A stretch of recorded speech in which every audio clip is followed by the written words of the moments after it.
میرا نام محمد محتشم بیگ ہے اور میں مدرسہ اسلامیہ قاسم العلوم کا طالب علم ہوں، اور میں آپ لوگ کے سامنے 15 اگست کے اوپر کچھ بیانات پیش کرنے جا رہا ہوں، ملاحظہ فرمائیں۔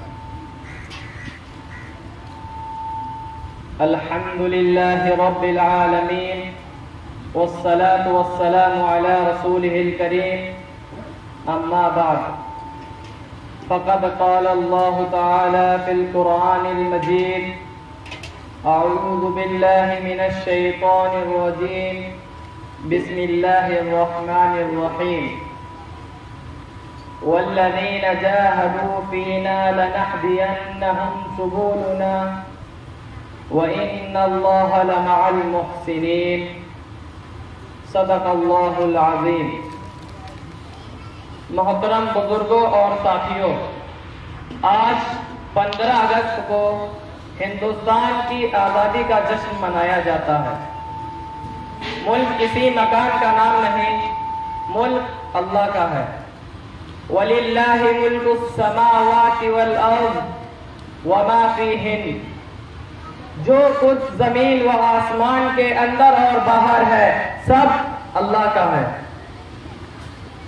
ہندوستان کے مسلمانوں نے اس ملک کی ترقی کے لیے بہت کچھ کیا ہے۔ 1857 کی جنگ سے لے کر آج تک ملک کی تعمیر اور ترقی میں مسلمان اہم رول ادا کر رہے ہیں۔ ہمیں یاد ہونا چاہیے کہ حضرت ٹیپو سلطان شہید رحمت اللہ علیہ جنہوں نے آخری دم تک ہندوستان کی ہر بلندی پر آزادی کا پرچم لہرایا۔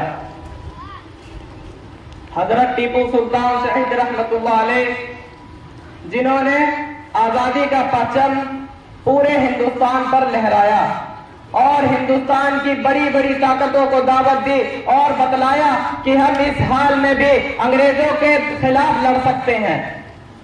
حضرت ٹیپو سلطان شہید رحمت اللہ علیہ نے آخری سانس تک انگریز اور دشمن کو بھگانے اور اپنے ملک سے نکالنے کے لیے ایڑی چوٹی کا زور لگایا۔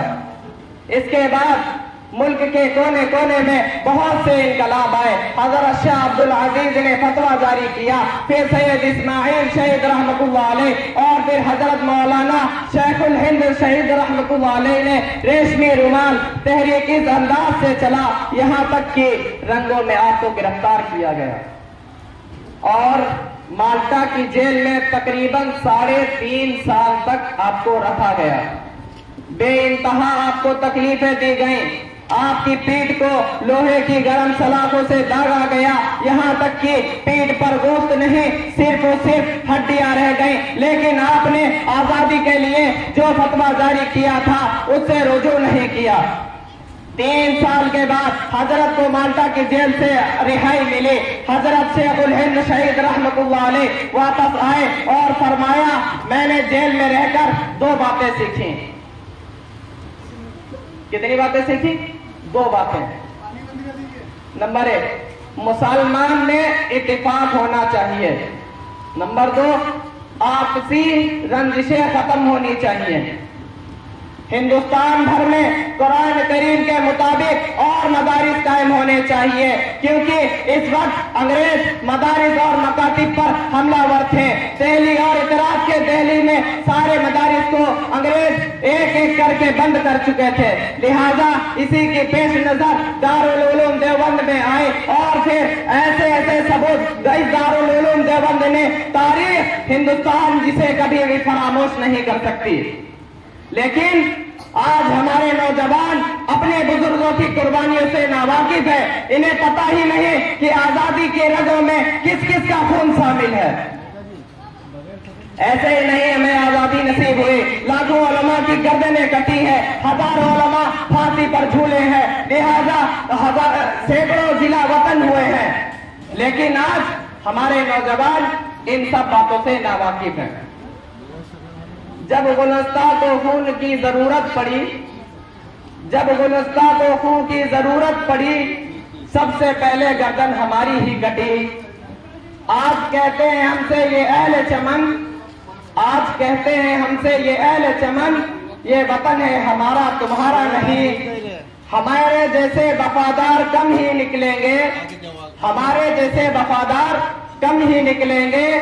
زمین کھود کر دیکھو تو ہم ہی نکلیں گے، زمین کھود کر دیکھو تو ہم ہی نکلیں گے۔ اور وطن کے بارے میں دینی پڑی قربانی، خدا نے چاہا تو یہ ثابت قدم ہم ہی نکلیں گے۔ اللہ ہم سب کو اپنے وطن سے محبت عطا فرمائے، امن چین سکون نصیب فرمائے۔ بس میں اسی کے ساتھ اپنی تقریر ختم کرتا ہوں۔ وآخر دعوانا الحمدللہ رب العالمین۔ السلام علیکم۔